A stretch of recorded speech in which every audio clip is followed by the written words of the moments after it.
Good morning all of you. आज की class में हम डिफरेंशियल इक्वेशंस को डिस्कस करने वाले हैं एंड आज का जो टॉपिक है वह है formation of A differential equation.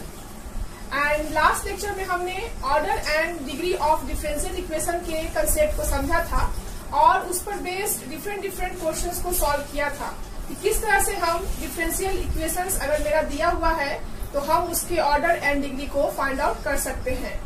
सो आज हम देखेंगे कि अगर कोई फैमिली ऑफ कर्व या फिर कोई इक्वेशंस दिया हुआ है तो उसको डिफरेंशियल इक्वेशंस में किस तरह से कन्वर्ट करते हैं। सो इसे समझने के लिए हमने एक क्वेश्चन को कंसीडर किया है। For example, find the differential equation of the family of curve y equal to a e to the power x plus b e to the power minus x when a and b are arbitrary constants। So friends, हमारे पास family of curve का equation दिया हुआ है। That means y equal to a e to the power x plus b e to the power minus x जो है वो equation दिया हुआ है। सो इस इक्वेशन को हमें डिफरेंशियल इक्वेशन के फॉर्म में कन्वर्ट करना है या कह सकते हैं कि हमें डिफरेंशियल इक्वेशन का फॉर्मेशन करना है। सो अब हम जानते हैं कि इस क्वेश्चंस को सॉल्व करने का मेथड्स क्या हैं। That means method of formation of differential equation. So friends, according to questions, that means according to question,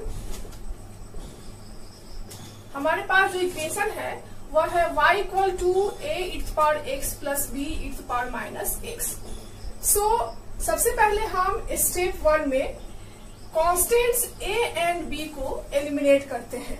that means अगर किसी फैमिली ऑफ कर्व के इक्वेशन में कांस्टेंट इंक्लूड है, दैट मीन्स अगर कांस्टेंट प्रेजेंट है तो सबसे पहले स्टेप में हम उस कांस्टेंट को एलिमिनेट करते हैं, उस कांस्टेंट को वहां से रिमूव करते हैं। ये हमारा स्टेप फर्स्ट हुआ।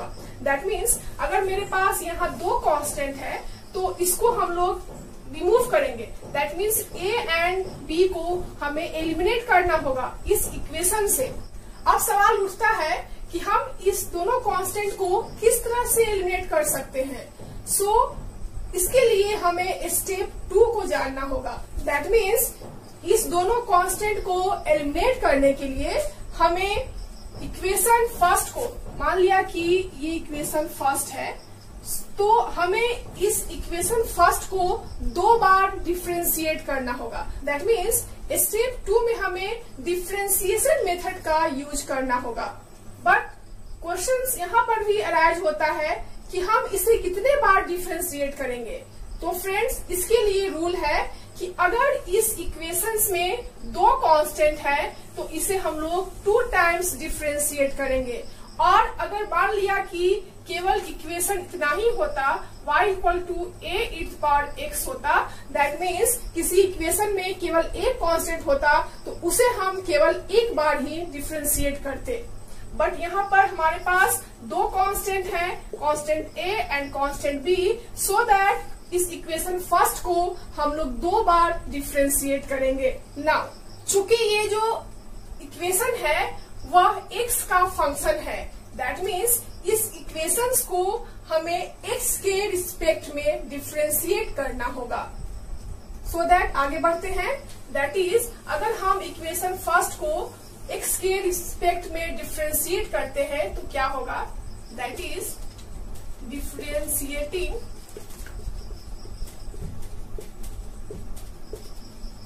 Equation first with respect to x, so that dy by dx equal to d by dx bracket 8 into e to the power x plus d into e to the power minus x। और friends, यहाँ से इस bracket को अगर हम break करते हैं तो क्या होगा, d by dx a e to the power x plus d by dx b into e to the power minus x। और फ्रेंड्स, हम जानते हैं कि a कांस्टेंट है, सो डिफरेंशिएशन के केस में कांस्टेंट जो होता है वो यहाँ पर एज सेम एज रह जाता है। That means a d by dx e to power x plus b d by dx e to power minus x। और फ्रेंड्स हमें यह भी मालूम है from differentiation d by dx e to power x, that means अगर हम e to power x को x के रिस्पेक्ट में डिफरेंशिएट करेंगे तो क्या आएगा e to power x। And यहाँ पर अगर हम e to power minus x को x के रिस्पेक्ट में डिफरेंशिएट करेंगे तो क्या आएगा minus e to power minus x from differentiation. That means अगर हम इक्वेशन फर्स्ट को x के रिस्पेक्ट में डिफरेंशिएट करते हैं तो हमें प्राप्त होता है dy by dx equal to a e to power x minus b e to power minus x। इसको हम लोग इक्वेशन 2 कंसीडर कर लेते हैं। बट सिंस यहाँ पर दो कांस्टेंट है a and b, that's why यहाँ पर हम इस इक्वेशन को अगेन डिफरेंशिएट करेंगे विथ रिस्पेक्ट टू x।